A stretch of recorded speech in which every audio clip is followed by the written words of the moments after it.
Bakının ədaləti Vardanyanın pulunu 56'ları üçün kəsdi. Parisdə təlaşa düşənlər yenə sərsəmlədi.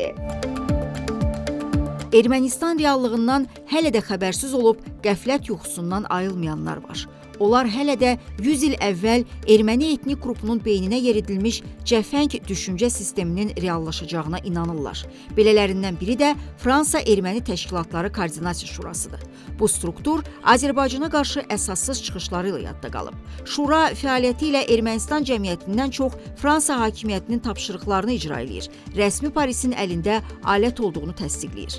Təşkilatın həmsədrlərindən biri Murad Papazyan, o biri isə Ara Taranyandır. Murad Papazyan 2024-cü ilin dekabrında Fransanın Fəxri Legion ordeni ilə təltif olunub. Bu, onun rəsmi Parisə yaxınlığını göstərən faktlardandır. Yaxud 2019-cu ildə Ara Taranyan bildirirdi ki, Fransa prezidenti Emmanuel Macron Azərbaycana silah satmayacaqlarını onlara vəd edib. Şura bu yaxınlarda Fransa parlamentindən Azərbaycanı beynəlxalq məhkəməyə verməyi tələb edib.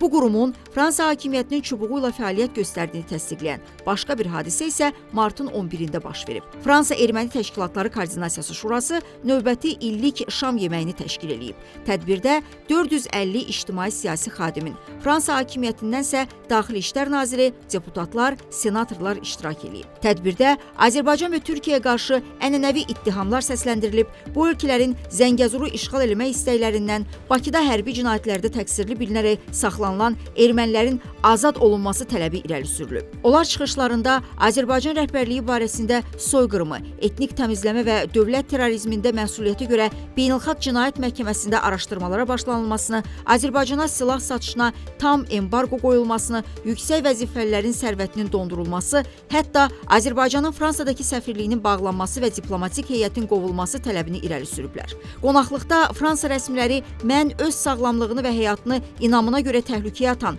Ruben daxil olmaqla 23 nəfər barəsində düşünürəm. Mən onun barəsində düşünürəm və ümid eləyirəm ki, bu axşam səsləndirdiyim sözlər məhbusların azad olması Azərbaycana çatacaq fikrini səsləndiriblər. Parlamentin üzvü Laurent Wauquiez Fransanın Ukraynada beynəlxalq qüvvələrinin olmasını istədiyi bir vaxtda Ermənistanda da niyə olmasın? Avropa Birliyi sülhməramlı qüvvə yaratmalıdır deyib. Məşhur şam yeməyinin iştirakçılarının cəfakeş və xeyriyyəçi kimi qələmə vermək istədikləri Ermənistan vətəndaşı Ruben Vardanyan Azərbaycan Respublikasının Cinayət Məcəlləsinin işgəncə, muzluluq, müharibə qanunlarını və ədalətlərini pozma, terrorçuluq, terrorçuluğu maliyyələşdirmə və başqa maddələri üzrə təqsirləndirilir. Bəs Şura və onun kimi düşünənlər bu suala niyə cavab axtarmırlar? Milyarder Ruben Vardanyanın Azərbaycan torpaqlarında nə işi var idi?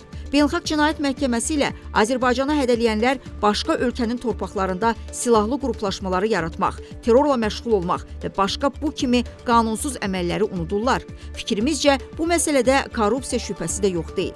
Vardanyanın adı çirkli pulların yuyulması kimi müxtəlif cinayət işlərində hallanır. Belə ehtimal eləmək olar ki, Koordinasiya Şurası Ruben Vardanyanın milyardlarından səmərəli istifadə eləmək üçün hələ belə şam qonaqlıqlarını çox təşkil eləyəcək. Çünki belə diaspor təşkilatları erməni iş adamları və zənginlərinin, cinayətkarların, yaxud müxtəlif cinayətlərdə təqsirli bilinənlərin pulları hesabına fəaliyyət göstərir. Martın 13-də Azərbaycan Xarici İşlər Naziri Ceyhun Bayramovun Ermənistanla sülh sazişinin mətni üzrə danışıqlar prosesi yekunlaşıb açıqlaması dünya mediasını silkələdi. Yeri gəlmişkən, nazir qeyd edib ki, açıq qalan 2 maddə üzrə rəsmi İrəvan Azərbaycanın təkliflərini qəbul edib. Azərbaycanın İrəvandan növbəti gözləntisi Ermənistanın konstitusiyasında dəyişiklik eləməsidir. Elə həmin gün çox az fasilə ilə Ermənistan Xarici İşlər Nazirliyi bu bəyanatı təsdiqləyib. İrəvan Azərbaycanla sülh sazişinin imzalanma vaxtını və yerini müzakirə etməyə hazırdır. Fransa prezidenti Emmanuel Macron da iki ölkə arasında sülh sazişinin mətni üzrə razılaşmanı alqışlayıb.